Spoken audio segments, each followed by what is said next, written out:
Dr. Siswanto, spesialis paru. Acara yang akan kita lewati seperti biasanya, yang pertama pembukaan, yang kedua sambutan dari Ketua Prokami DIY, dilanjutkan dengan penyampaian materi oleh Dr. Sis, dilanjutkan juga dengan tanya jawab dan penutup. Baiklah, kita awali pertemuan pada malam hari ini dengan membaca basmalah bersama. Bismillahirrahmanirrahim. Untuk selanjutnya, yang acara berikutnya adalah sambutan Ketua Prokami DIY kepada Bapak Muhammad Mukhlis, apoteker, dipersilakan. Baik, terima kasih. Assalamualaikum warahmatullahi wabarakatuh. Alhamdulillah, nahmanu wa nasta'inuhu wa nastaghfiruh wa na'udzu billahi min syururi anfusina wa min sayyiati a'malina may yahdihillahu fala mudilla lahu wa may yudlil fala hadiya lahu. Asyhadu an la ilaha illallah wahdahu la syarikalah wa asyhadu anna Muhammadan abduhu wa rasuluh la nabiyya ba'da ma ba'du. Wafillah, rekan-rekan sejawat Prokami se-Indonesia. Alhamdulillah, pada malam hari ini saya mewakili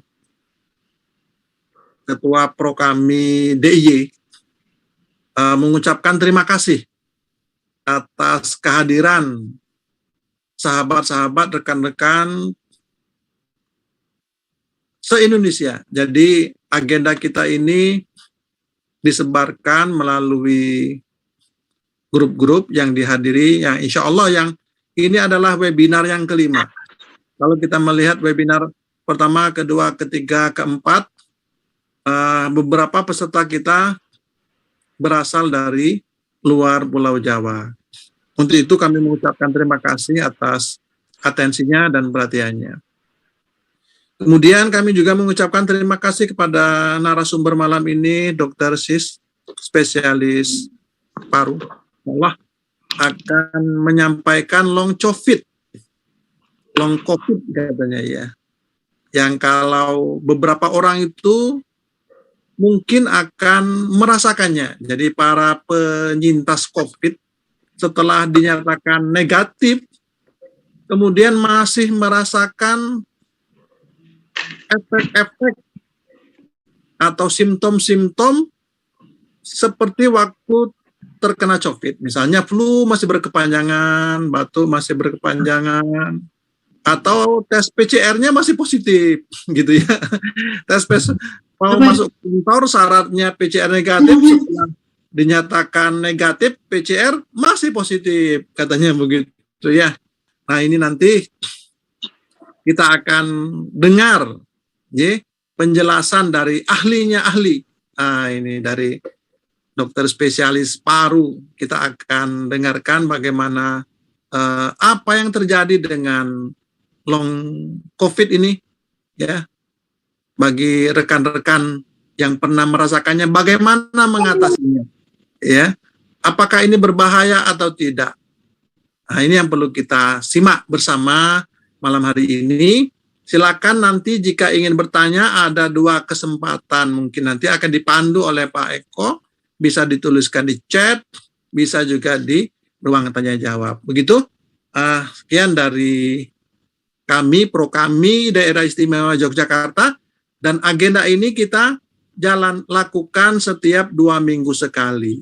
Rutin insya Allah 2 minggu sekali. Sehingga kita akan jumpa kembali lagi di 2 minggu yang akan datang dengan tema yang menarik juga. Oke, dari kami sekali lagi mengucapkan terima kasih. Selamat berseminar pria, seminar 1 malam ya, ini seminar 1 malam. Biasanya kita sampai jam 10, Pak. Oke. Karena banyak pertanyaan itu. Kalau nanti wah itu berkepanjangan begitu ya. Nanti mohon Pak Eko dibatasi saja, kasihan ini Pak dokter nanti terlalu malam begitu ya. Tapi kita bisa pakai sekitar jam 9:30 mungkin kita sudah bisa selesai. Kalau lebih cepat ya tidak masalah. Oke, baik, terima kasih. Kurang lebihnya mohon maaf. Selamat untuk menimba ilmu. Assalamualaikum warahmatullahi wabarakatuh. Waalaikumsalam. Waalaikumsalam warahmatullahi wabarakatuh. Terima kasih Pak Mukhlis atas sambutan yang telah disampaikan. Langsung saja untuk waktu berikutnya, supaya kita bisa berhemat waktu, tidak terlalu malam. Waktu kami aturkan selanjutnya kepada Dr. Siswanto, spesialis paru. Sebelumnya perlu saya sampaikan sedikit catatan untuk beliau. Dr. Siswanto, spesialis paru, bekerja di RSA UGM, dan sebelumnya residen spesialis paru di Universitas 11 Maret tahun 2017, dokter umum di RSA 2009-2018, pernah menjabat sebagai Kepala Belas Sabit Merah Indonesia cabang Yogyakarta, dan salah satu publikasi, orang publikasi adalah faktor prediktor keberhasilan pengobatan TB resisten obat di RSUD Muardi Solo pada Konkernas PDPI 15 tahun 2019. Jadi beliau adalah ahli juga di bidang TB tentunya. Untuk selanjutnya, monggo Dr. Sis. Matur nuwun. Assalamualaikum warahmatullahi wabarakatuh. Salam. Bisa jelas nggih didengarkan nggih. Alhamdulillahilladzi hadana li hada wa ma kunna linahtadiya laula an hadanallah. Sallallahu ala Muhammad wa ala alihi wa sahbihi ajma'in. Bapak-bapak, ibu-ibu yang kami hormati, alhamdulillah pada malam hari ini kita bisa bersua dengan harapan kita semua selalu diberikan perlindungan, diberikan kesehatan, nikmat iman, nikmat Islam kita ya harus kita jaga, dan insya Allah semoga kita selalu istiqomah sampai akhir zaman. Bapak Ibu sekalian yang dirahmati Allah, mungkin saya langsung share screen saja Ji.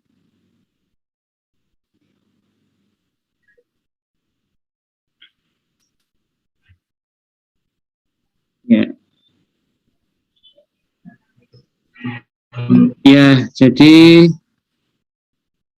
saya memang bekerja di Rumah Sakit Akademik UGM dan juga di Departemen Fisiologi Fakultas Kedokteran, Kesehatan Masyarakat dan Keperawatan UGM. Dan pada malam hari ini kita sedikit akan berbincang-bincang, mendiskusikan tentang long COVID ya. Jadi ada satu publikasi yang cukup menarik yang membahas tentang long COVID ini. Diibaratkan itu long COVID itu seperti tsunami yang mengikuti gempa bumi. Apakah selalu terjadi? Tentu saja tidak. Ya, ada kalanya itu gempa bumi di laut terjadi tsunami, ada kalanya tidak. Nah itu. Namun ketika itu terjadi, itu memang serius, ya serius. Ya. Itulah kemudian yang perlu kita ingat lebih dahulu ya, itu adalah bagaimana kerusakan yang terjadi ketika seseorang itu terkena COVID ya. Gambar ini cukup jelimet, tapi sebenarnya bisa disederhanakan pemahamannya. Ya. Ini saya harus menerangkan biar kita punya pemahaman yang utuh dalam menghadapi COVID, ya, dalam memahami COVID. Karena apa? Karena COVID-19 ini kan ada penyebabnya. Penyebabnya adalah virus SARS-CoV-2. Ya. Ada kalanya itu dipahami hanya sebagai penyakit infeksi. Oh, karena ada penyebabnya virus ya ini penyakit infeksi. Namun sebenarnya fenomenanya tidak demikian. Ya. Kalau dari sisi ilmu kesehatan masyarakat mungkin ya. Jadi kalau ada penyakit salah satunya adalah karena ada agennya ya, agennya ya. Agennya ini adalah virus itu ya. Namun pada fenomena COVID ini itu fenomenanya itu tidak sebatas sebagai sebuah penyakit infeksi, tetapi ternyata karena virus itu masuk ke dalam tubuh kita, terutama lewat reseptor AC2 ya, AC2, walaupun ada juga publikasi yang menyebutkan reseptor neuropilin 1 bisa ya. Nah, reseptor AC2 maka yang bisa terjadi itu jadi lebih banyak kerusakannya. Di sana akan ada ketidakseimbangan yang terganggu ya. Tidak seimbang terganggu. Coba kita lihat satu persatu ya. Ini ada angka 1, 2, 3, 4 ya. 1 ya. Jadi virus itu dia masuk ke dalam, ini kan virus RNA, dia perlu sel untuk bisa bereplikasi atau berkembang biak lah. Dia masuk ke dalam sel lewat reseptor yang namanya AC2 ya, kemudian di dalam sel itulah kemudian dia melakukan replikasi yang akhirnya membunuh sel itu ya. Jadi efek direct cytotoxic gitu namanya, dia membunuh sel itu ya. Itu jelas, ini fenomena yang semua penyakit infeksi itu terjadi ya. Itu satu. Yang kedua, nah ini yang kedua,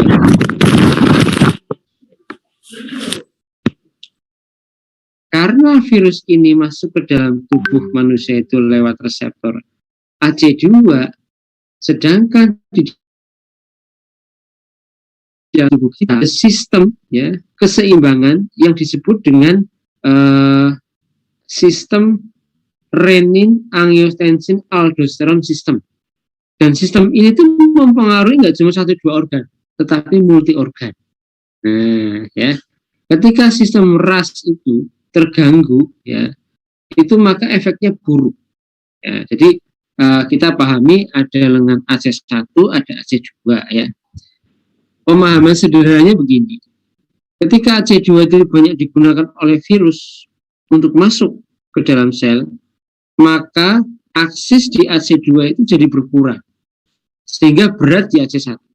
Nah, itu ya. Nah, pada kondisi orang-orang yang sudah terlalu dominan AC1, itu AC1-nya bisa lebih berat lagi. Siapakah itu orang-orang yang lebih dominan AC1? Satu, penderita hipertensi yang tidak terkontrol. Dua, diabetes mellitus yang tidak terkontrol. Tiga, obesitas apalagi pada lelaki, ya. 4, ya, penyakit kronik, ya, penyakit kronik, ya, itu yang tidak terkontrol, ya. Itu ini adalah komorbid yang pada kenyataannya itu ketika orang dengan komorbid seperti ini itu terkena COVID, resiko menjadi berat kritis itu besar sekali. Nah, jadi ini selaras ini pemahamannya. Ya, jadi kalau AC1-nya dominan, itu yang terjadi itu efek jeleknya. Apa efek jeleknya? Terjadi apa? Proses peradangan atau inflamasi yang berlebihan.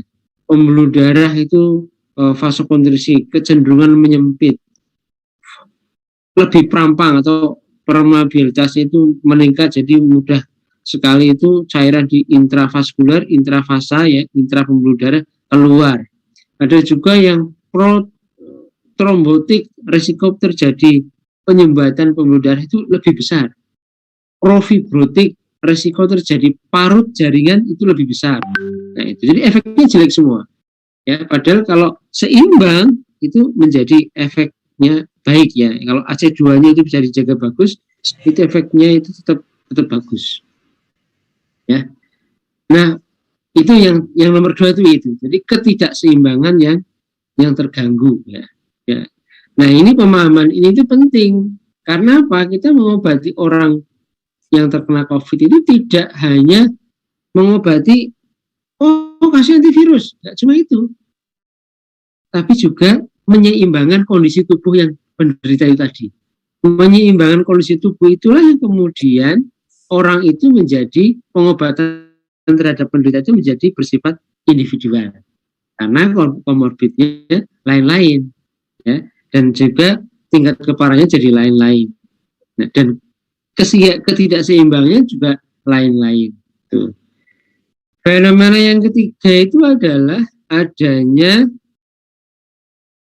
kerusakan endotel yang dipicu oleh proses inflamasi, ya, atau kita nyebutnya sebagai endoteliopati atau koagulopati. Itu ya. Jadi apa resikonya? Resikonya adalah resiko terjadi penyumbatan pembuluh darah.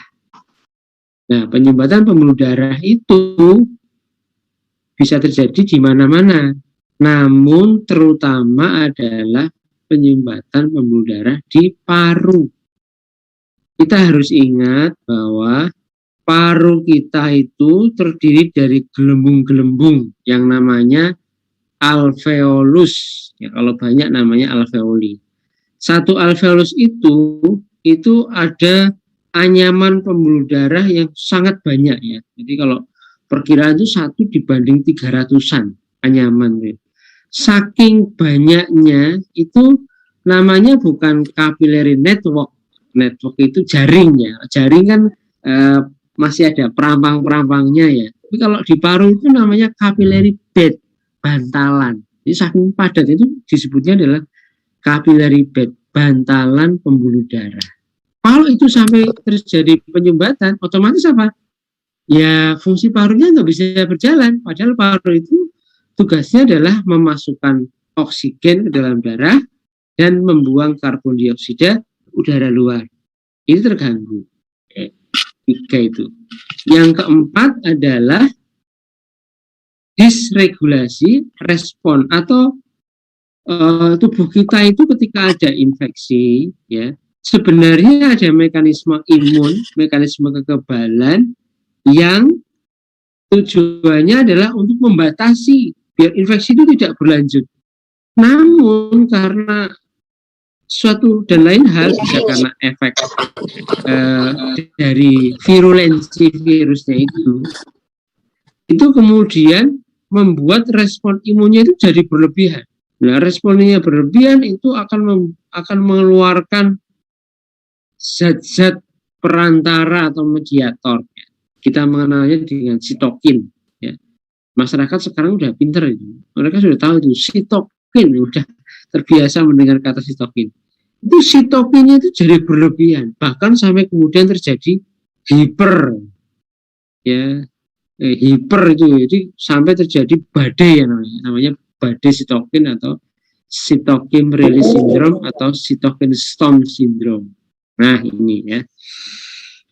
Nah ini sampai di sini kira-kira bisa dipahami. Ini saya berusaha menyederhanakan biar kita semua bisa memahami lebih gampang.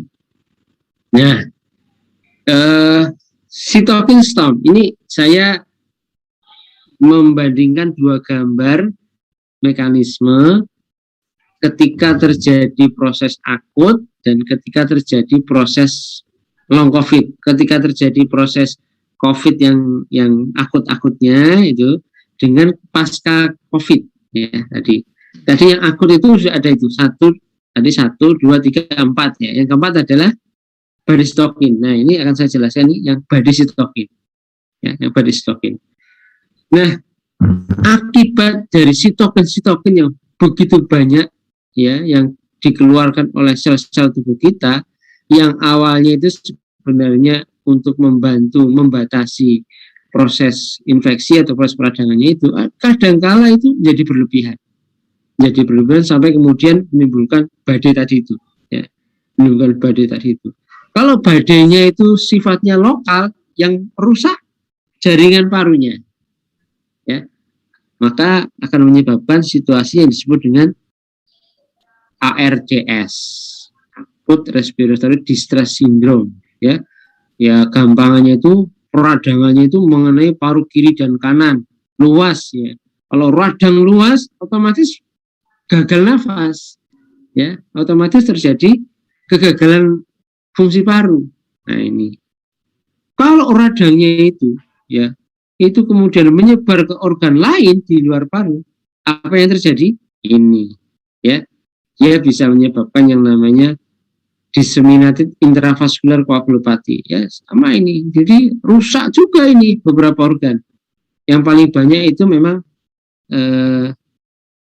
jantung, liver, ginjal,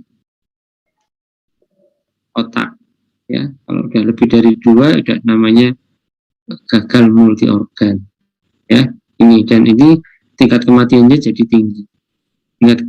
tinggi, ya. Atau juga situasi badai sitokin itu juga bisa menyebabkan apa ya, jadi trombosis itu ya penjendalan pembuluh darah ya, atau penyumbatan darah yang bisa terjadi berkepanjangan. Nah, tergantung dari berapa lama itu penjendalannya.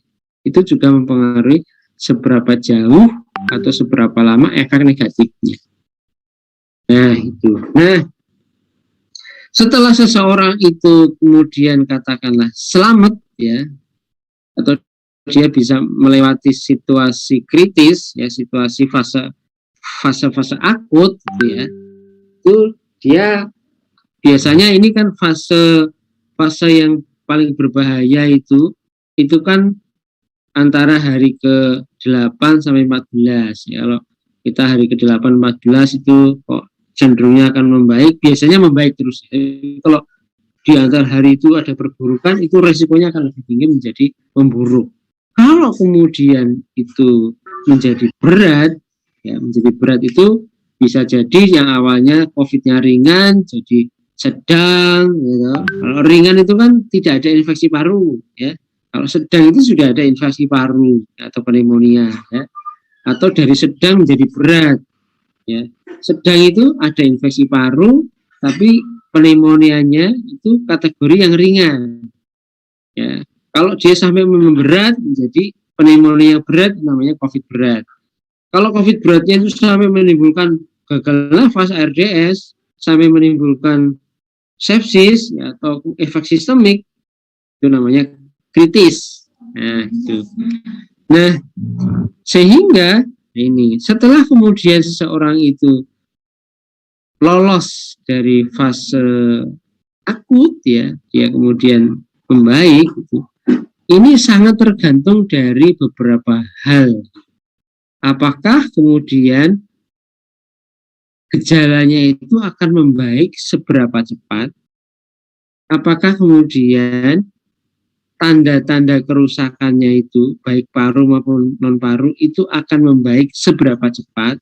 Ya, itu sangat tergantung juga oleh satu tadi, seberapa berat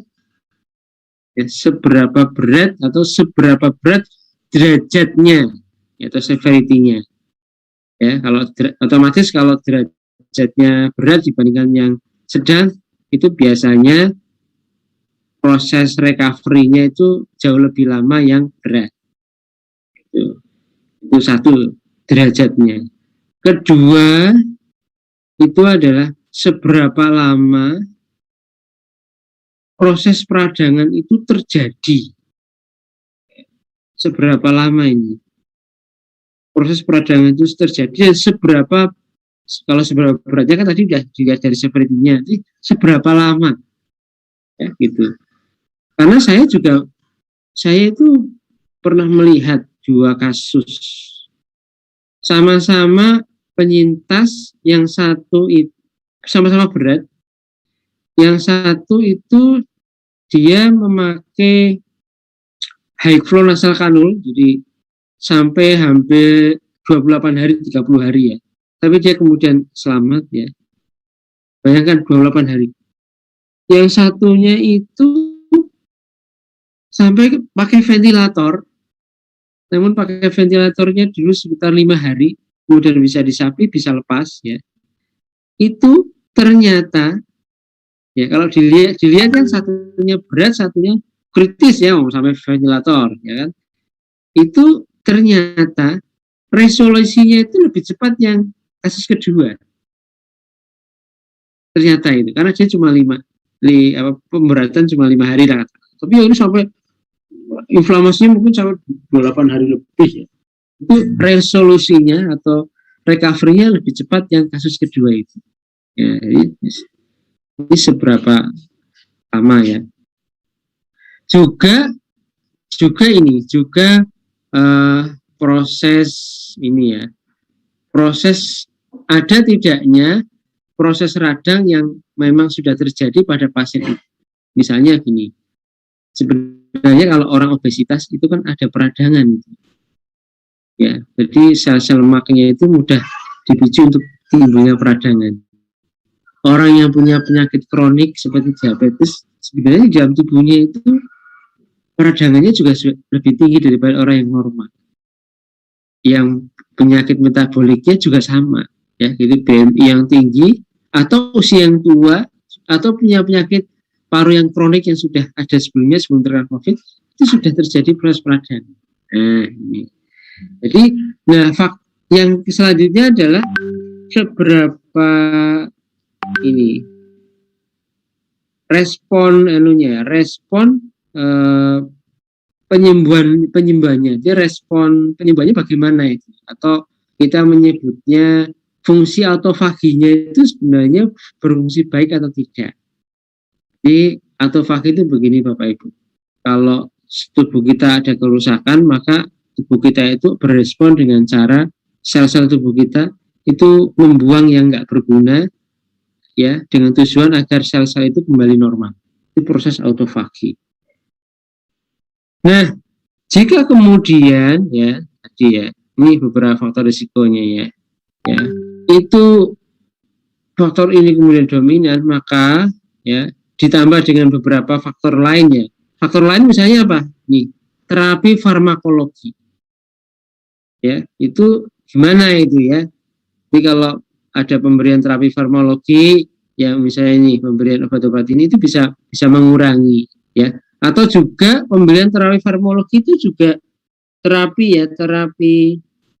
misalnya terapi yang dia bisa mempengaruhi respon imun yang alamiah. Misalnya ya pemberian tocilizumab ya, TPK itu bukannya tambah risiko, itu juga bisa memicu proses recovery atau healing proses itu menjadi tidak alamiah ya, itu juga bisa. Tapi kan itu diperlukan ketika memang kondisinya sangat butuh untuk menyeimbangkan ya, untuk pengobatan lah gitu. Tapi ada efeknya yang bisa kemudian menimbulkan efek jangka panjang. Nah, kalau kemudian ini tidak betul-betul sempurna, maka kita akan mengenal gejala atau tanda yang kita sebut dengan long COVID. Long COVID itu tidak hanya mempengaruhi jaringan paru, tidak hanya itu, tapi juga bisa mempengaruhi jantung, saraf juga terpengaruh. Ya, nah ini mungkin perbedaan ketika fase akut, ketika terinfeksi, ataupun pasca terinfeksi atau pasca akut atau long COVID. Bapak Ibu sekalian, ini data ya. Ini data yang dipublikasi di awal-awal pandemi ya. Ini ada 11 Mei 2020. Jadi ini data awal ya. Dulu ketika ada gelombang pertama ya, kita sudah mengalami 2 gelombang kan sebenarnya. Ya, itu datanya adalah memang 5% dari semua kasus itu kritikal ya, severe, berat sampai kritikal. Kemarin di bulan Juli mungkin 5% di Indonesia. Ya. Kemudian dari 5% itu ya, itu meninggal 20%-nya, recovery sekitar 35%, dan sekitar 30%-nya itu mengalami ini ya, fibrosis paru. Nah, ini kita 30%, cukup tinggi sebenarnya. Ini ya, belum lagi kemudian pada kasus yang sedang itu di beberapa laporan penelitian juga melaporkan adanya fibrosis paru. Nah ini ya, jadi sekarang kita mengenal istilah long COVID. Istilah ini kan masyarakat juga sudah tahu ya. Paling sebenarnya banyak istilah kan, tapi sebenarnya yang paling dikenal itu long COVID ya, gampang diingat ya. Ada istilah long hauler, sindrom pasca COVID, post akut COVID, sebagai post akut COVID, atau sindrom COVID akut, sindrom COVID yang kronik gitu ya. Dan ini memang terjadi pada pasien yang dengan komorbid maupun yang tanpa komorbid ya. Bahkan pada usia yang ini 18-24 tahun dengan tidak memiliki komorbid itu ada survei per telepon itu di Amerika ya, itu 1 di antara 5 orang itu masih mengalami gejala long COVID. Ya, gejala itu apa? Ya, jadi kalau ada pembagian ya, jadi long COVID itu ada yang gejalanya menetap 4-12 minggu. Sejak gejala pertama Bapak Ibu ya, bukan dihitung sejak mondok, bukan ya, bukan sejak swab, bukan, tapi sejak hari pertama gejala. Hitung itu. Kalau dalam 4 minggu kok sudah recovery, itu namanya sudah normal ya, sudah nggak ada long COVID. Tapi kalau lebih dari 4 minggu itu long COVID. Nah, ini ada yang penyebutan pasca COVID-19 akut itu kalau 4-12 minggu, kalau lebih dari 12 minggu itu pasca COVID kronik ya. Itu sebenarnya datanya itu begini, jadi kalau orang itu COVID ringan, dia akan mengalami recovery sekitar 2 minggu ya, ingat kayak 2 minggu. Makanya kan kalau orang yang COVID ringan itu kan gejalanya mulai kapan, kemudian dia isolasinya kan berapa, 10 hari plus 3 hari tanpa gejala, ya kan? Kan pas kira-kira 2 minggu, gitu ya. Kalau dia COVID-nya berat, ya, dia bisa sampai 6 minggu, 6 kali 7 itu 42 hari, ya. Bisa sampai 42 hari baru recovery, lebih lama, ya, lebih lama, ya, 42 hari. Kalau sedang ya kira-kira pertengahannya itu. Ini normalnya ya. Kalau saya membaca data publikasi di Cina itu memang rata-rata yang berat pun itu impact pada paru itu bisa resolusi ya, sebagian besar itu resolusi dalam 90 hari. Dalam 90 hari yang awalnya kemudian kerusakannya parah itu bisa normal lagi. 90 hari kan 3 bulan. 3 bulan. Jadi pasca COVID yang berat ya, jangan putus asa, memang masih butuh waktu untuk membaik, tapi waktunya memang 90 hari atau 3 bulan. Nah, dalam 90 hari itu ngapain ya?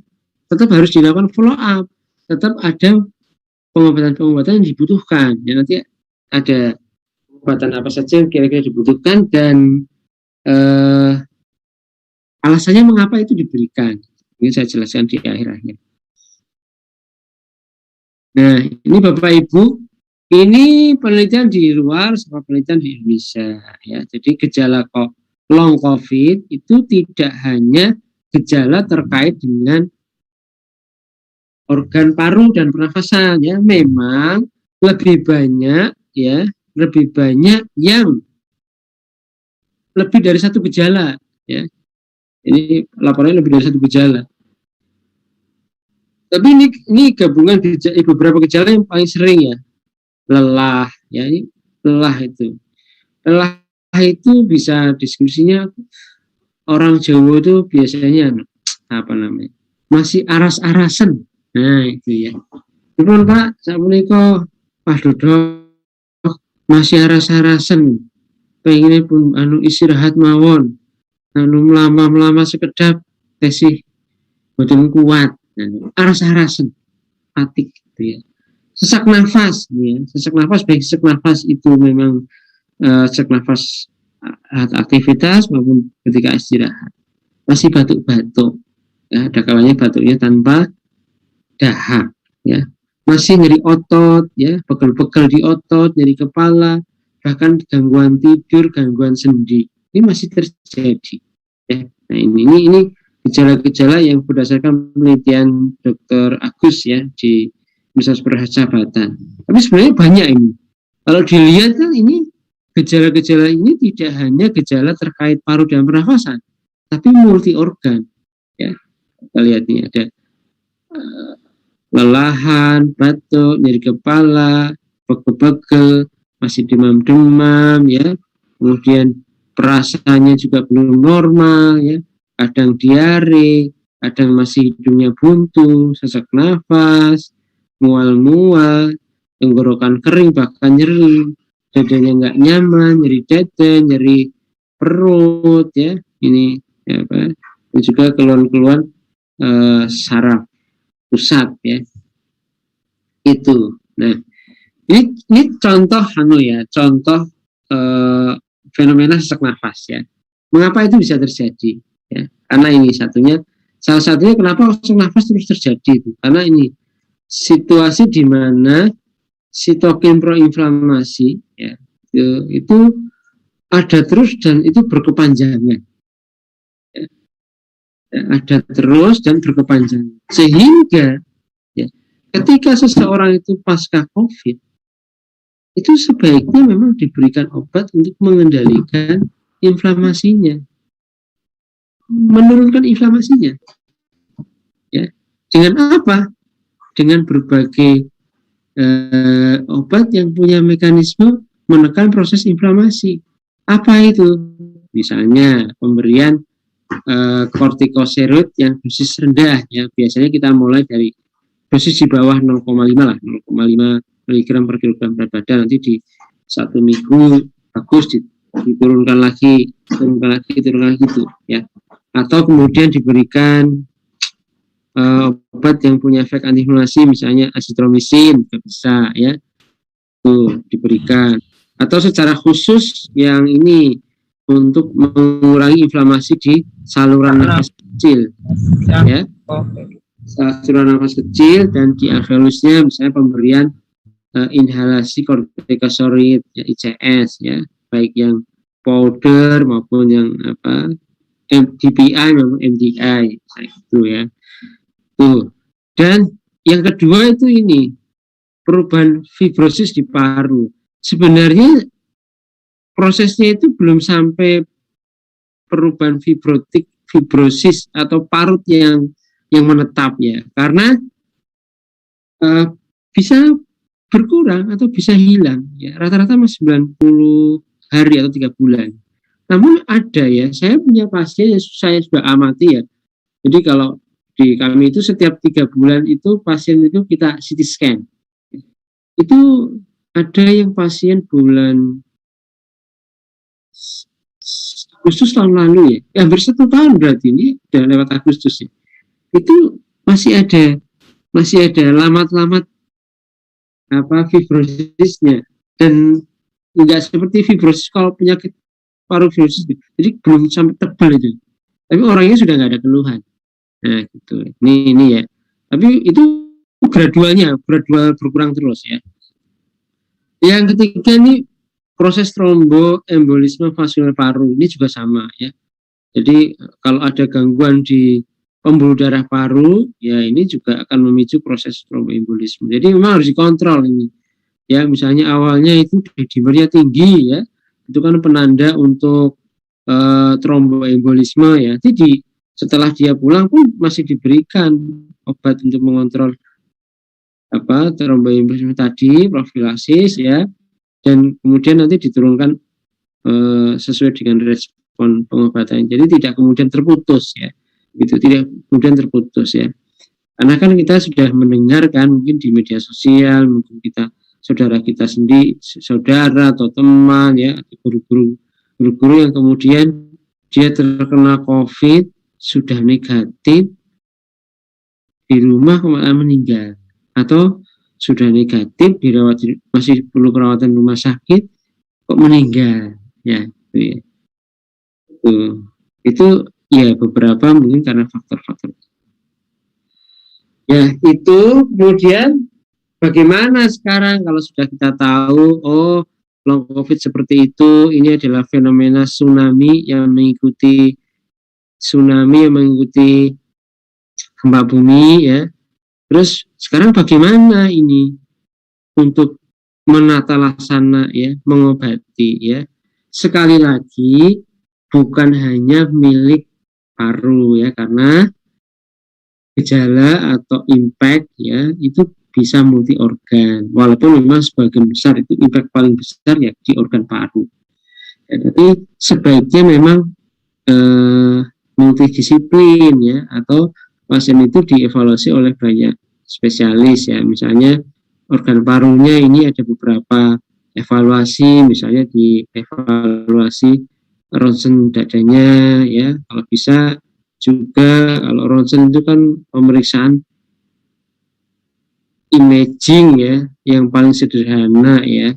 Kalau mau lebih detail untuk melihat jalan paru ya dengan CT scan resolusi tinggi atau high resolution CT ya, itu ya, atau juga bisa juga dengan tes fungsi paru ya, pulmonary function test itu diperlukan. Nanti lihat berapa lama harus dicek ya. Kemudian juga dari sisi psikiatrinya juga ya, gimana dia kecemasannya, depresinya, ada gangguan tidur atau tidak. Kalau ada gangguan tidur ya sebaiknya diobati, karena tidur yang berkualitas itu akan menunjang proses autofagi juga berjalan bagus ya, atau proses repair yang berjalan bagus ya.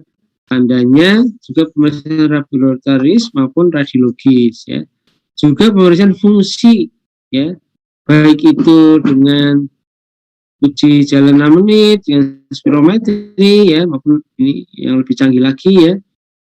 Nanti dilihat ya, misalnya gejalanya nggak ada tapi secara radiologis itu masih ada ya.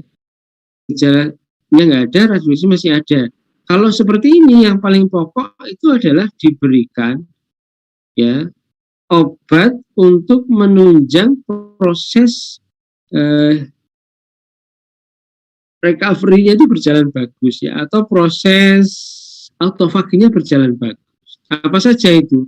Terutama memang vitamin B, C, D, E. Ini yang paling pokok. Itu kalau dari sisi vitamin ya. Dari sisi yang lainnya misalnya juga bisa dengan high protein ya. Dia tinggi protein, rendah karbo ya. Itu ya. Nanti dievaluasi lagi. Dievaluasi lagi dalam durasi tertentu ya. Itu 8 sampai 12 minggu ya, misalnya begitu ya. Kemudian yang kedua itu gejalanya ada tapi radiologisnya nggak ada, gejalanya ada ya, ini tetap diberikan terapi sesuai gejala yang muncul, maupun ya dipastikan ada tidaknya proses kerusakan atau proses peradangan yang terus berlanjut di saluran nafas kecil ya. Jadi kita ada laporan penelitian ya yang cukup banyak itu, bahkan pada COVID yang ringan, yang disangkanya ringan itu terjadi proses radang dan penyempitan di saluran nafas kecil, atau namanya small airway dysfunction atau obstruction ya, penyempitan saluran nafas kecil. Itu saluran paru itu kan ada salurannya ya, saluran utama itu namanya trakea, kemudian bercabang 2 bronkus, jadi bercabang-cabang lagi sampai generasi ke-24 ya, mulai generasi ke-17 itu saluran nafasnya udah kecil, diameternya hanya di bawah 2 mili, tapi justru itulah saluran nafas yang paling banyak, sehingga kalau dinilai itu luas penampangnya paling luas ya. Itu. Nah, itu ternyata itu memang ada kelainan, sehingga pemberian obat bronkodilator dan steroid itu dibutuhkan ya. Terus di pemberian obat-obatan yang punya efek antioksidan juga dibutuhkan, antibiotik ya, vitamin juga dibutuhkan. Nah, ini apalagi kalau kemudian ini ada gejala, juga ada kelainan di radiologis ya. Kelainan radiologis itu baik kelainan di ronsen toraks, ronsen, ataupun yang lebih canggih lagi dengan CT scan. Sebaiknya memang kalau mau lebih detail itu dengan CT scan. Nah, ini pemberiannya obatnya juga harus diberikan. Kemudian dipantau, ya, dilakukan pemantauan, ya, 4 minggu, ya, gitu. Nanti ada perbaikan atau perbaikan, ya. Nanti setiap 3 bulan atau setiap 6 bulan dilakukan pemeriksaan CT scan atau faal paru yang lebih detail untuk melihat respon dari pengobatan. Sampai kemudian recovery-nya bisa sempurna. Sempurna berarti apa? Ya nggak ada gejala, ya tidak ada kelainan di radiologisnya. Ini kalau dari sisi kelainan di paru. Dan ini cukup banyak. Nah, sehingga Bapak Ibu sekalian, kalau orang pasca COVID, itu paling tidak masih ada pemantauan ini. Misalnya, ini nggak semuanya harus diperiksa, ini dipilih marker-markernya ya. Misalnya dicek darah lengkap ya. Ini lihat 1 minggu pertama dari pulang ya, dilihat. Nanti marker inflamasinya dilihat juga. Nih, lihat juga nih kalau pulangnya sudah bagus ya nggak usah diperiksa ya. Kemudian marker tromboembolit dan jantung lihat juga. Nih, pulangnya gimana? Kalau udah rendah nggak usah. Kalau masih tinggi nanti ada pemantauan. Ya. Imagingnya itu chest X-ray, frozen thorax, CT scan thorax, ekokardiografi maupun ini pemeriksaan fungsi ya, ini bukan imaging, fungsi dengan spirometri ya. Ini beberapa yang bisa diperiksa untuk para penyintas. Ya, mungkin sekarang sudah ada itu beberapa paket medical check up bagi penyintas itu yang dibuat oleh beberapa rumah sakit ya. Ya, di RSA juga sudah ada itu, kemudian di Hermina juga sudah ada itu beberapa paket pemeriksaan. Dan juga untuk yang pasien-pasien penyintas itu nanti bisa dikontrolkan dengan di cover BPJS ya, nanti ada kode diagnosis tertentu yang nanti bisa digunakan nanti untuk minta rujukan di fase 1 untuk ke rumah sakit ya. Prinsipnya agar dipantau baik ya, benar dipantau baik. Ya, ini contoh ya follow up pasien pasca rawat inap di RSA ya. Ini contoh ya. Saya pasien pulang. Hitung dari tanggal pulangnya kapan? 1 minggu kontrol dia. 1 minggu atau 5 hari ya kontrol. Itu kemudian nanti setelah ini dinilai ini masih butuh pemantauan ya. Kemudian nanti diminta untuk kontrol 2 minggu lagi ya. Sebaiknya memang dicatat betul ini onsetnya kapan sehingga kita bisa lebih jelas ya. Sebaiknya kontrol kedua misalnya kontrol keduanya itu 4 minggu dari onset. Nanti masing-masing kasus beda-beda ya. Ini hanya untuk cara gampangnya saja. Artinya ini pemantauannya harus dilakukan secara bertahap ya, secara periodik ya, sehingga orang penyintas itu bisa dipantau agar kemudian dia bisa penyembuhannya bisa sempurna. Ini yang kasus ringan sedang ya, masih hampir sama ya. Kapan dilakukan pemeriksaannya nanti berbeda-beda ya. Ini kemudian, nah ini ya, ini isu selanjutnya. Ini. Jadi begini Bapak Ibu, setelah kemudian orang itu melewati masa COVID yang berat, yang bahkan mungkin ARDS, ya, itu sebaiknya memang dibantu agar proses penyembuhannya itu bisa berjalan lebih alamiah, sehingga kemudian berakhir dengan penyembuhan yang sempurna. Salah satunya adalah agar proses autofagi, ya, autofagi itu adalah satu mekanisme sel di mana sel-sel tubuh kita itu berusaha menghilangkan yang tidak berguna, ya. Kemudian agar sel-sel itu atau jaringan itu kemudian bisa normal lagi. Ya, itu proses autofagi. Ya. Nah, proses autofagi itu bisa distimulasi dengan berbagai macam cara. Ya, ini salah satunya ini. Iya, ada beberapa ya. Satu, vitamin ya, vitamin B, C, E, D ya. Ini tergantung dosisnya berapa, tergantung statusnya. Misalnya vitamin D itu tujuannya bisa normal ya. Bahkan sekarang itu nggak cuma normal itu kan di atas 30. Tapi sekarang itu bagusnya itu antara 40 sampai 80. Jadi butuh dosis yang lebih tinggi. ya, vitamin D misalnya itu, B, C, E ya. Tuh, olahraganya itu yang ringan ya, ringan sedang ya, low moderate ya. Tidur yang berkualitas ya. Tidurnya ini berapa kalau malam itu ya 6-8 jam ya. Jadi kalau saya menyarankan penyintas itu habis sholat isya tidur saja. Tujuannya apa? Nanti agar deep sleep ya, atau tidur di fase REM itu jam-jam 11, 12, 1, 2, 3 ya, atau 12 sampai jam 2, atau itu bisa cukup lama ya, sehingga growth faktornya bisa keluar, melatonin juga bisa keluar, itu nanti menunjang proses peremajaan sel itu ya. Kemudian diet tinggi protein, low karbohidrat ya, nah itu. Manajemen stres, nah ini ya, biar nggak stres ya, itu membantu sekali proses untuk stimulasi autofagi. Puasa, ya, puasa ini intermittent fasting.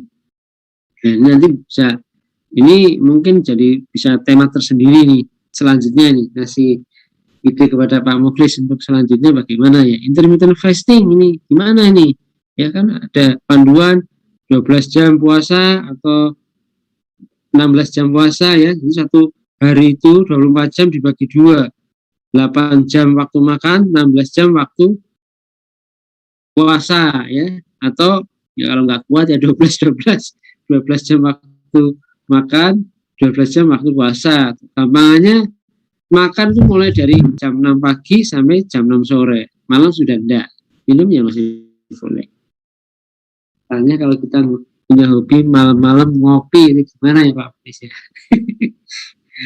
Oke, mungkin itu Bapak Ibu sebagai pengantar diskusi. Monggo kalau ada sesuatu yang mau ditanyakan, kalau bisa saya jawab. Kalau tidak bisa, di sini bergabung banyak dokter, nanti bisa berbagi ya. Jadi saya bukanlah satu-satunya narasumber. Nanti kalau saya ditanya nggak bisa, ya saya jawab nggak bisa. Terima kasih. Assalamualaikum warahmatullahi wabarakatuh. Assalamualaikum warahmatullahi wabarakatuh. Dokter, sudah ada beberapa pertanyaan di ruang chat. Coba kita simak pertanyaan-pertanyaan dari peserta. Yang pertama dari Diah Chandra.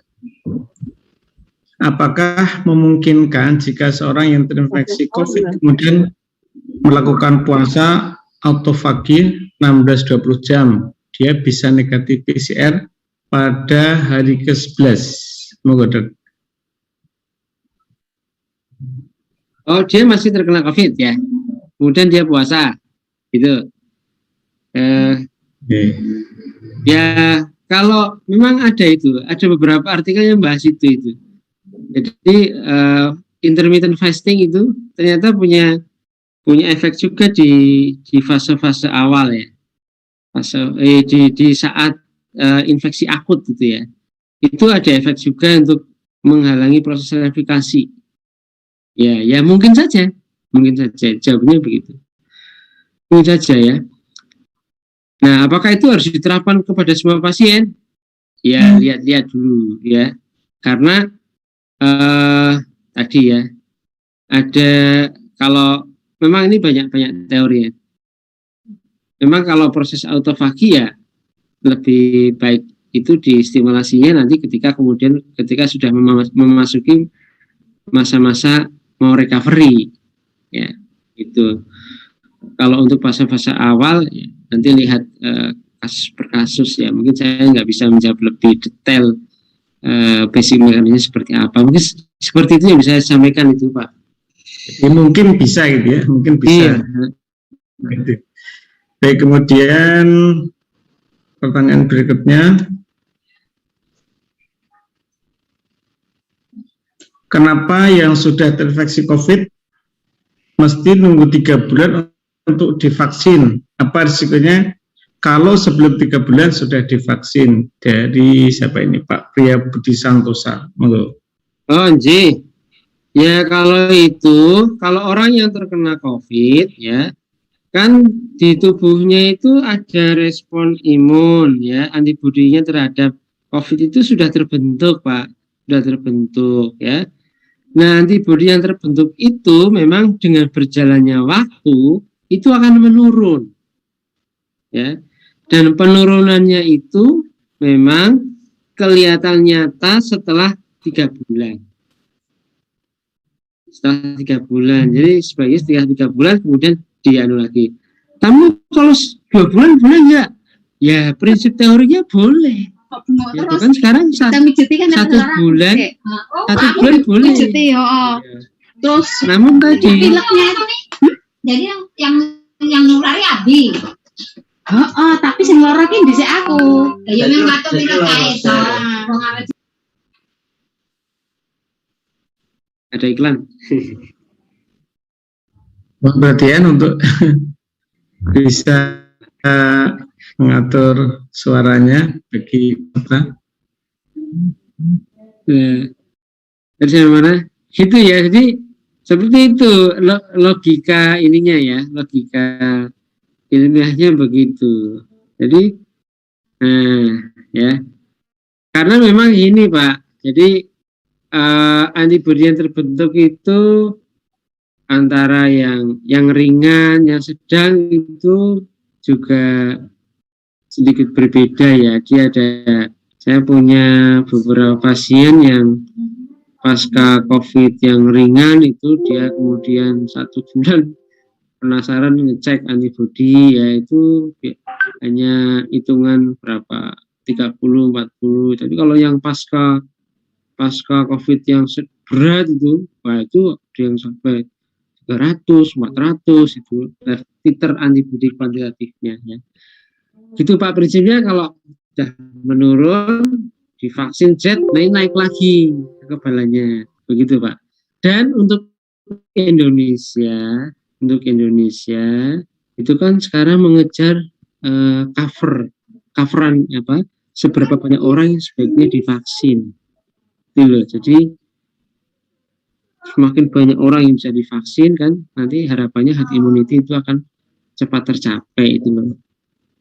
Jadi ya kalau misalnya habis terkena ya udah berikan kesempatan dulu kepada orang lain.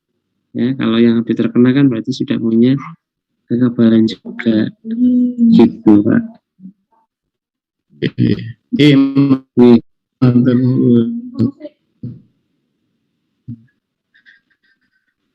Kemudian ini ada pertanyaan konfirmasi positif tanggal 19 Juli 2021 sampai sekarang masih ada obat-obat kecil, seperti apa pengobatannya. Kemudian juga ini ada beberapa teman yang penyintas itu beberapa waktu itu masih kalau jalan itu masih suka istilahnya menggeh-menggeh gitu ya, masih agak berat gitu, mungkin juga bisa sekaligus disinggung. Ya, konfirmasi positif 19 Juli, nah itu pada saat itu derajat keparahannya apa? Ya, itu derajat keparahannya apa? Kalau derajat keparahannya itu makin, itu memang recovery-nya makin lama Pak. Ya. Makin parah recovery-nya makin lama. Dan keluhan atau tanda kerusakan di paru itu memang ya masing-masing pasien itu berbeda-beda. Salah satunya yang pengaruh adalah tergantung dari derajat keparahan ketika fase akut itu. Misalnya begini tadi ya, fibrosis tadi itu ya, fibrosis paru itu ya, walaupun ini fibrosisnya fenomenanya itu bukan fibrosis yang menetap ya, karena dia bisa hilang dalam 90 hari itu. Jadi jangan khawatir ya, ada kalanya kemudian bisa hilang. Tidak menetap ini. Makanya kemudian sekarang pun pemberian antifibrotik itu masih kontroversial, perlu atau tidak. Ya, itu karena belum sampai fibrotik yang menetap yang kemudian nggak bisa hilang. Gitu. Nah, juga ini ya, keluhan-keluhan batuk tadi itu kemungkinan besar itu karena memang masih ada proses peradangan di saluran nafas kecil terutama Pak ya, atau di small airway itu ya, di small airway ya. Ada, saya pernah membaca laporan penelitian pada 12 pada 30, 60, 90 hari, kemudian juga ada yang 12 minggu, berarti kan 3 bulan ya. Itu pada kasus yang awalnya ringan, awalnya dikira ringan, ini dikira ringan karena apa? Kenapa saya bilang dikira ringan? Kan pada saat itu nggak sampai dilakukan pemeriksaan imaging CT scan yang bisa melihat ini ada pneumonia atau tidak secara lebih objektif. Ya. Yang awalnya ringan itu ternyata ada kelainan di small airway-nya, di saluran nafas kecil. Nah, kalau ada kelainan di small airway, itu butuh obat yang namanya ICS, ya, inhaled corticosteroid, dan pemberian bronchodilator, baik itu yang golongan beta agonis maupun muscarinic antagonis. Itu harus dipertimbangkan untuk diberikan. Ya, kalau pengalaman saya memang itu membantu, ya, membantu. Ya, tapi kalau yang berat itu memang lebih lama, Pak. Saya mungkin sedikit cerita ya. Saya terus terang merawat ayah saya sendiri dengan COVID yang berat. Beliau diabetes mellitus, ya, kemudian ya dirawat di RSA, dibawa ke Jogja 2 minggu ya. Namun pulangnya itu APS, ya. Beliau bersikeras untuk mulih, merasa udah enak itu. Pokoknya sesuk nah aku untuk Bali, aku harap Bali dewi ngebis. Padahal kalau pas dilepas oksigennya itu saturasinya itu turun ngedrop 85, 86, 87. Aduh, gitu. Jadi dulu saya membawa ayah saya pulang itu bawa mobil sambil membawa di mobil gulungan kabel plus oksigen konsentrator ya. 1,5 bulan habis beliau, ya ini 1 minggu sekali itu saya pantau dan diberikan obat-obatan untuk mengontrol diabetesnya, dapat antioksidan, dapat vitamin D, ya, multivitamin tadi itu, kemudian saya nebu itu, ya pakai corticosteroid, ya di 2 minggu pertama itu, sama beta bronchodilator itu pagi sore terus, setelah itu dilanjutkan yang dihisap, gitu. Awalnya dulu memakai oksigen konsentrator itu bisa 94, 95, tapi kalau dilepas turun sampai 84, itu 1,5 bulan itu baru bisa tanpa oksigen itu 95, 96. Kalau pakai oksigen sudah sampai 99. Tapi di ronsen, ya, di ronsen lagi itu gambarannya masih hampir sama dengan ketika pulang, gitu. Nah itu contoh ya ini. Jadi memang pemantauannya itu terus-terusan ya. Dan juga pemantauan organ apa yang kemudian mengalami kerusakan. Kalau ayah saya memang ada ke arah miokarditis.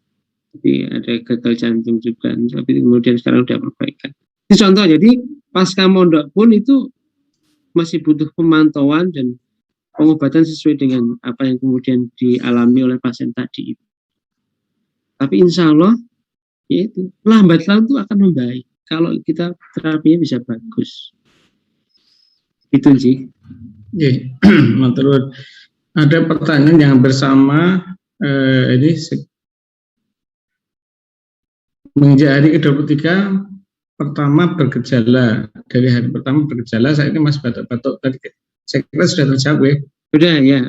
Masih ada meriang-meriang dan sebagainya, harus dikonsumsi. Kemudian tambahan lagi di suplemen vitamin apa yang seharusnya kita minum untuk pemulihan pasca COVID, mungkin bisa ditambahkan, Dok? Ya, tadi itu ya, jadi vitamin yang mengandung B, C, E, dan vitamin D. Ya, itu misalnya oke lah pakai vitamin C, paling tidak berapa itu 1.000 sampai 2.000 ya per hari itu bisa dikonsumsi itu. Dan vitamin D-nya tergantung status kadar vitamin D yang masing-masing ya, paling tidak itu memang untuk menstimulasi autofagi yang berjalan baik itu 1000 sampai 2000 IU per hari itu diminum saja ya. Kemudian diberikan juga antioksidan ya, berikan antioksidan itu juga bagus untuk mengendalikan proses stres oksidatif yang masih terus berlangsung. Itu ya, tuh berikan saja. Kalau ada keluhan pernafasan ya tadi ya, keluhan pernafasan itu terjadi karena apa? Tadi kan paling banyak karena ada gangguan di saluran nafas kecil maupun proses proses fibrosis ya, yang fibrosis muda lah masih berlanjut. Diberikan juga obat-obatan itu, misalnya pilihannya adalah pemberian azitromisin yang low dose ya, karena azitromisin yang low dose itu tujuannya bukan sebagai antibiotik tapi sebagai imunmodulator sama antiinflamasi, jadinya ke sana. Walaupun juga punya efek untuk mengurangi mikrobiologi ya di saluran nafas, itu juga bisa. Dan kalau masih kurang gitu, masih diperlukan, bisa juga diberikan obat-obatan untuk ini probiotik agar keseimbangan antara gut and lung itu bisa lebih bagus ya, itu bisa ya. Terus nanti ya udah itu nanti seminggu, 2 minggu atau 4 minggu dipantau lagi gitu Pak. Insya Allah lambat laun akan turun. Selain tadi itu perlu tidur yang berkualitas ya kan, olahraga, kemudian diet tadi yang tinggi protein, tetap itu harus dilakukan. Jadi tidak hanya 1-2 hal ya. Kalau vitamin seperti itu Pak. Kalau ada itu kebiasaan berjemur itu bagaimana itu? Sebetulnya fungsinya untuk apa? Berjemur itu kan untuk meningkatkan kadar vitamin D Pak. Ya, di pagi hari itu Pak, paling enggak setengah jam itu Pak. Oke. Ya, itu. Ya, kemudian ini ada apakah ada treatment khusus ya untuk pasca COVID untuk anak-anak? Ada yang spesifik gitu ya? Kemudian juga saya di sini ada pertanyaan yang terkait dengan masalah masih pada usia anak, usia 15 tahun, positif COVID, tapi tidak ada gejala sama sekali. Ini fenomena yang seperti apa? Penjelasan Wah, di sini ada dokter anak. Saya melihat beberapa dokter anak di sini. Mungkin dokter Tin, dokter Ari, beliau yang lebih menguasai ini. Monggo bisa dijawab. Karena saya melihat ada dokter anak di sini ya, dokter Tin, dokter Ari. Monggo dok, open mic.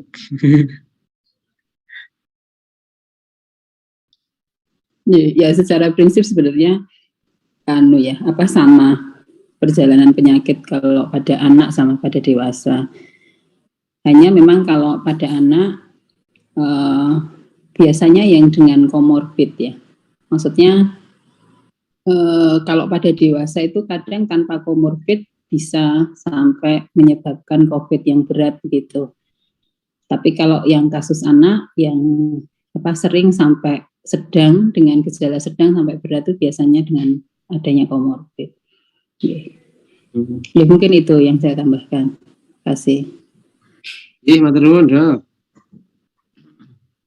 Ya, mudah-mudahan sudah terjawab dari penanya ini Mbak atau Bu Umi Muna. Kemudian berikutnya,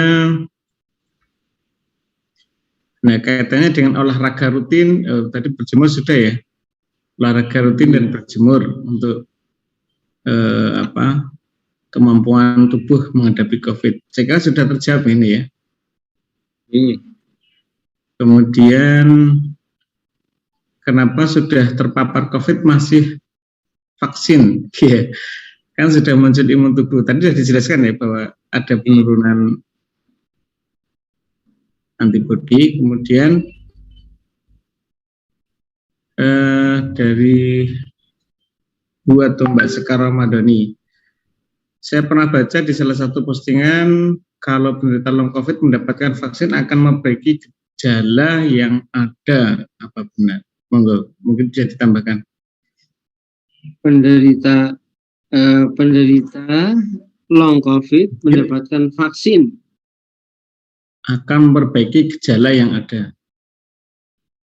Oh, ini saya Tapi yang nama yang tertera ini Zini dan Usaid. Monggo. Balik lagi Raisen.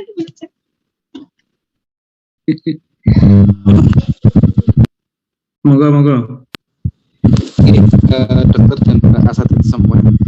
Mohon maaf, ini ingin bertanya. Ada beberapa pertanyaan. Pertanyaan pertama, ini kasus pada masa tertentu yang saya amati itu kelompok tertentu yang kena COVID itu kok gejalanya ringan-ringan saja gitu. Tapi pada COVID yang kedua kemarin kok mengalami pemberatan rata-rata orang gitu. Nah, saya sekarang ini juga ada keluarga yang positif COVID antigen. Tapi padahal dia pernah ada riwayat TB dan sebagainya. Tapi reaksinya juga sangat minimal sekali. Nah, itu kira-kira kenapa, Dok? Itu pertanyaan yang pertama. Pertanyaan yang kedua itu pertanyaan tentang statement dari Menteri Kesehatan yang mengatakan 5-10 tahun ke depan itu kemungkinan COVID masih berjalan dengan kita pandemi ini itu. Padahal kan kalau kita ketahui bahwa target vaksinasi itu bisa selesai di 2023. Hal itu kadang-kadang menjadikan kita justru agak sedikit resah ya dengan kondisi kok isih jauh banget itu. Kondisinya seperti apa gitu. Ya. Kemudian pertanyaan terakhir ya, pertanyaan ketiga itu berkaitan dengan jenis vaksin, Dok. Dengan adanya ini kondisi memang ada virus varian baru yang katanya MU itu yang katanya resisten terhadap semua vaksin itu. Apakah vaksin yang semodel Sinovac atau Sinopharm yang itu kondisinya ataupun meningkatkan protein-protein yang lebih luas daripada mungkin Moderna dengan Pfizer yang ada di biji itu apakah tidak ke depan tidak lebih baik vaksinasi model kayak yang Sinovac Sinopharm itu untuk antisipasi virus ke depan? Gitu, Dok. Oke, J.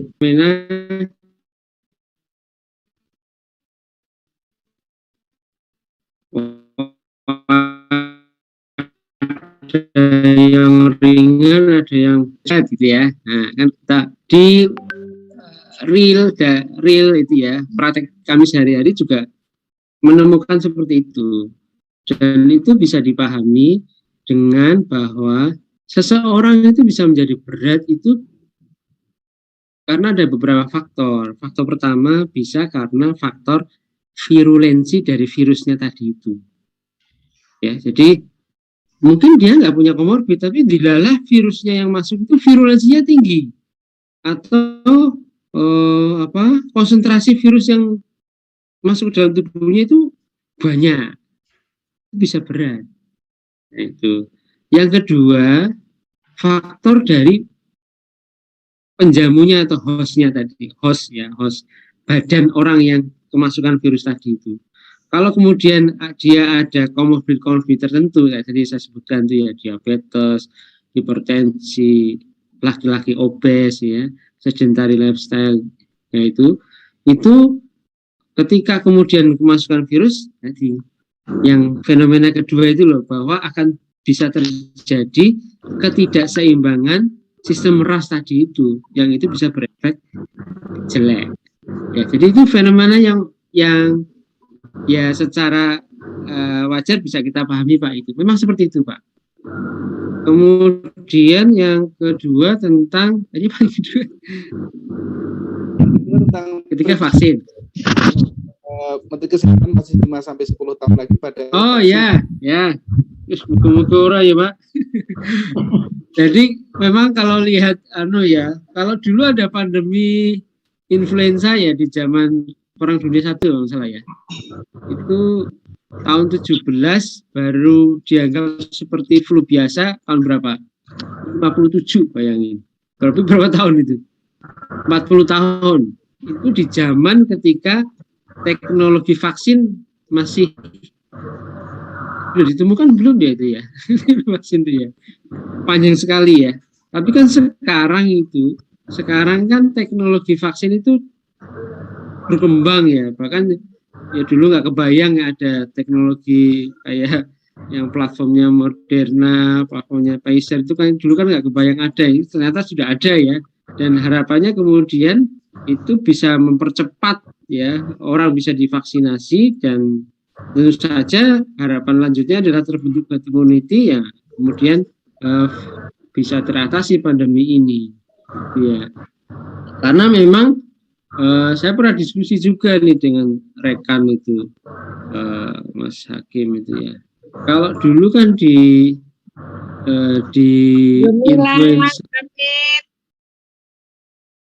influenza itu kan proses mutasinya itu mengarahnya ke ringan. Tapi kok COVID ini kok ada mutasinya kok ada yang berat. Dia lebih virulen, kemudian menjadikan severity-nya jadi lebih berat kan COVID ini. Walaupun sebenarnya kalau dari sisi virologi, ini penjelasan beliau itu ya, Dr. Hakim itu, virus itu memang membutuhkan untuk mutasi dalam rangka untuk bertahan hidup. Itu. Jadi memang harusnya kecenderungannya itu mutasinya itu ke arah ringan kecenderungannya begitu. Ya. Karena apa? Virus itu mudah berpeluang untuk mutasi itu kalau memang proses penularan di masyarakat itu semakin besar proses penularan, maka semakin besar itu akan terjadi mutasi. Sama juga dengan fenomena di tuberkulosis, itu sama itu. Ketika terjadi penularan yang tinggi ya, itu maka secara alamiah itu akan ada mutan yang resisten terhadap obat. Itu secara alamiah pun terjadi seperti itu. Ya sekarang ya tinggal kita ya. Jadi kalau masalah vaksin ya itu ada masing-masing ada plus minusnya memang ya. Mungkin itu kalau dibahas itu ya banyak sekali. Kesimpulannya ya kalau teman-teman saya yang ahli vaksin itu kesimpulannya apa toh? Kita harus ngapain ini tuh? Oke Pak, gini aja Pak. Vaksin yang terbaik itu adalah vaksin yang seberapa cepat bisa Anda dapatkan. Rasa milih-milih saya kira. Seberapa cepat Anda divaksin itulah yang terbaik. Karena kalau lambat, aduh, ya. Kalau sampai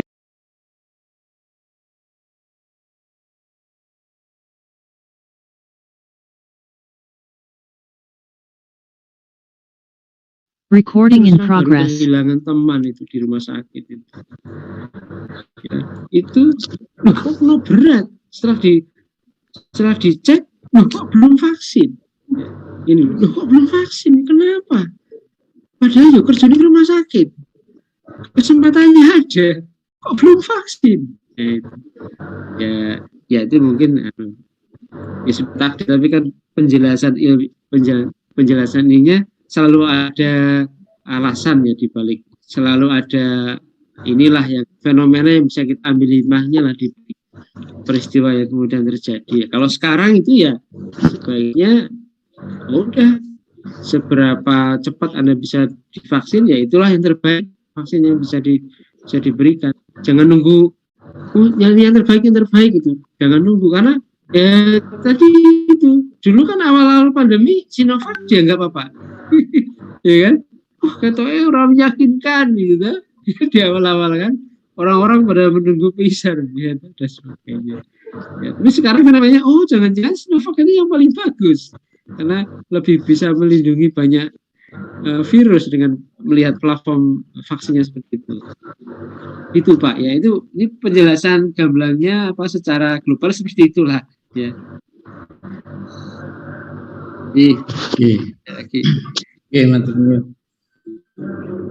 Kemudian ini ada pertanyaan, ketika selesai isoman ada anggota keluarga serumah yang mulai terpapar COVID, ada teman yang wanti-wanti untuk tetap menjaga prokes di rumah, khawatir tertular karena varian COVID lain. Memang seperti itu. Kemudian juga sekaligus mohon mungkin ada catatan atau hal tertentu yang perlu disampaikan untuk long COVID di keluarga sekaligus mau disinggung karena tadi banyak yang penanganan di rumah sakit. Ya, Bapak Ibu sekalian, ini perlu saya jelaskan bahwa prokes itu, ya, prokes itu tidak hanya APD. Jadi ada teori segitiga hierarchy of control infection, ya. Segitiganya itu kebalik, ya. Jadi ujungnya itu, ujung lancipnya di bawah segitiga. Yang paling bawah itu adalah personal protection equipment, APD. Artinya apa? APD itu garda paling bawah, terakhir lah, yang less efektif. Tapi yang jauh lebih efektif ada di atasnya lah. Di atasnya itu ada substitusi, ada engineering control. Nah ini saya mau menitikberatkan pada engineering control. Jadi engineering control itu adalah ini. Jadi merekayasa ruang agar ya ruangan itu menjadi ruangan yang tidak menimbulkan risiko untuk penularan itu lebih tinggi. Contohnya begini, ya, ada ruang, ya, ruang ber-AC, ya, kemudian di situ tertutup, ya, dan itu adalah ruang publik. Itu orang yang datang ke situ bermacam-macam, itu adalah risiko tinggi, ya. Terus ada ruang lain, ruangan praktek saya katakanlah, ya, saya dokter paru, saya ruang praktek saya. Ruang praktek saya itu ada exhaust-nya, exhaust untuk mengatur aliran udara, ya, bahkan itu dipasang 2, ya, dan itu aliran udaranya itu ACH-nya lebih dari 12 sudah dicek. Padahal orang yang datang itu adalah orang-orang dengan sakit, ya kan, dengan sakit. Tapi karena ruangan saya, praktek saya itu aliran udaranya bagus, maka resiko saya jadi lebih kecil untuk tertular. Nah itu, ini engineering control itu sebaiknya juga diterapkan di level rumah ataupun kantor atau masjid, ya atau fasilitas publik lah, gitu ya. Itu harus dilakukan itu. Efeknya besar ya. Di rumah sakit UGM, ya, itu ruangan sekarang itu tidak hanya poliklinik yang dipasang exhaust, bahkan ruang kantor dipasang exhaust, ruang farmasi dipasang exhaust, dan itu cukup terbukti itu bisa menyelamatkan banyak orang. Kami di ruang komite medik, ya, ruang komite kami itu cukup luas, exhaustnya dipasang 4. Suatu saat ya, itu ada teman sejawat yang terkena COVID. Ya, analisanya dapatnya dari luar. Di situ makan, ya, karena ruang komite medik itu ruang untuk makan-makan, ya, terus terang di situ disetting ruang makan, ada cemilan macam-macam, ya, tempat berkumpul itu ya. Teman yang makan bareng-bareng itu nggak ada yang kena. Padahal makan, logikanya kan buka masker, nggak ada yang kena. Karena apa? Engineering pengaturan udaranya itu bagus.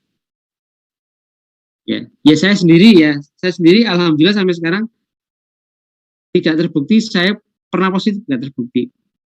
Ya.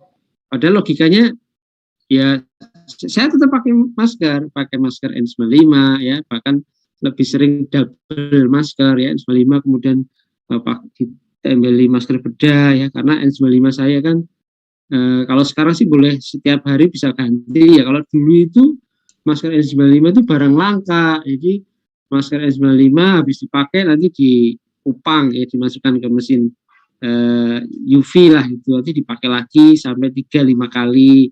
Tapi masker yang di luar itu masker bedah, ya, itu. Nah, jadi PPE itu, APD itu yang paling bawah. Yang perlu digalakkan sekarang itu pengaturan aliran udara agar udara di ruang tempat kita kerja, tempat kita bertemu orang atau aktivitas apapun itu aliran udaranya atau udaranya berganti.